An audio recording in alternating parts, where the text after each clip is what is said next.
what happens is people find out about horses in bad situations, and if they know you've got an empty stall or two, they'll give you a call. And this is kind of how things got rolling.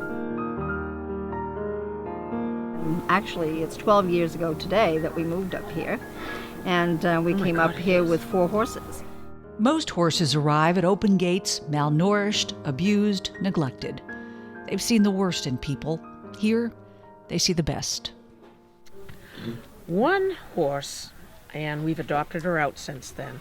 She was a former racehorse, didn't do well on the track, and some man bought her for a couple $100 from the jockey. And he had really big horses, and he put her out in the pasture with big horses for the winter.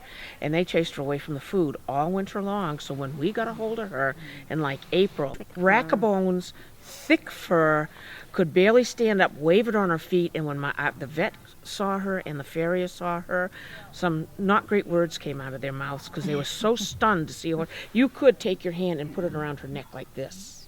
We had a Percheron Andalusian cross, and you could see when he would shed out all the whip marks all On over his butt. his back end.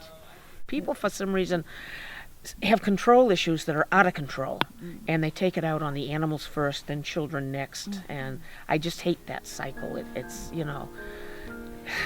Deb Hutchins and Linda Walker, 2 former nurses, have devoted their lives to breaking that cycle.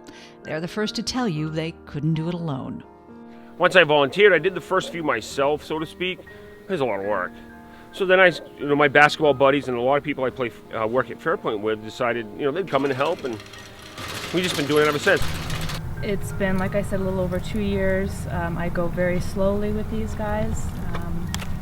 Baby steps. I let them tell me what they need to feel happier. At open gates, these animals heal, and in their quiet way, work their magic. A lot of people going through stressful times, whether a family member is passing, a divorce, they just come up and start brushing horses. And it just seems to make it better. Yeah, it's relaxing. There's something relaxing about it. Yeah, this changed my life.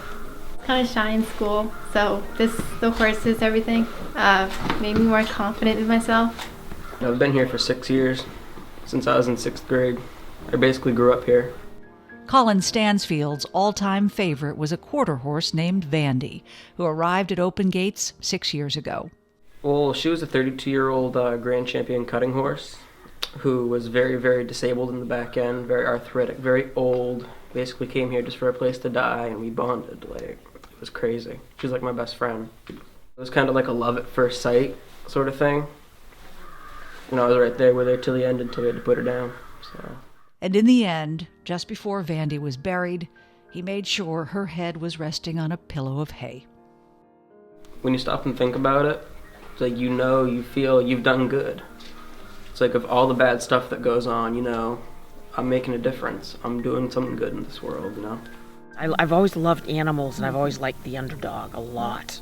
It makes us happy to see they're well fed, they're taken care of. They go in the barn at night, and then you just hear the little chomping of the hay. An animal can't talk for itself. A human can, speak up and say this is wrong.